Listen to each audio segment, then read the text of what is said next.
అందరికీ నమస్కారం. Welcome to Telugu Wallet. Karthika Pournami వేళ తెలంగాణ రాష్ట్రంలోని మహిళలకు రేవంత్ రెడ్డి సర్కార్ గుడ్ న్యూస్ చెప్పింది. అదేంటంటే రేవంత్ రెడ్డి ప్రభుత్వం కొలువు తీరి ఏడాది పూర్తవుతున్న సందర్భంగా రాష్ట్రంలో ఉన్న స్వయం సహాయక సంఘాల మహిళలకు అదిరిపోయే తీపి కబురైతే వినిపించింది.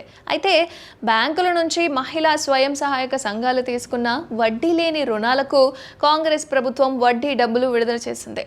ఫిబ్రవరి, మార్చి నెలలకు సంబంధించి వడ్డీ డబ్బును ప్రభుత్వం రిలీజ్ చేసింది. ఈ మేరకు 2 నెలలు కలిపి 30.70 కోట్లనైతే సర్కారు విడుదల చేసింది. ఇక ఈ మిత్తి పైసలు త్వరలోనే మహిళా సంఘాల ఖాతాల్లో జమ అవ్వబోతున్నట్లుగా ప్రభుత్వం కూడా చెప్పింది. ఇందుకు సంబంధించిన పూర్తి వివరాలను సర్కార్ కూడా చెబుతోంది. అయితే ప్రభుత్వం విడుదల చేసిన మొత్తం మిత్తి డబ్బుల్లో అత్యధికంగా నల్గొండ జిల్లాలోని మహిళా సంఘాలకు చేరుతుండడం గమనార్హం.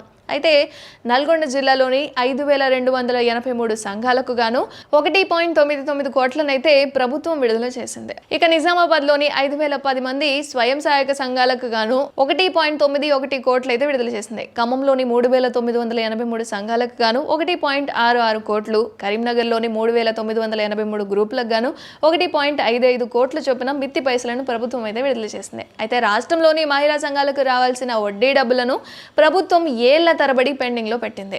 దీంతో వడ్డీ భారం పెరిగి మహిళా సంఘాలు ఒకంత ఆర్థికంగా ఇబ్బందులు ఎదుర్కోవాల్సిన సమయం అయితే ఆసన్నమైపోయినట్టే తెలుస్తోంది.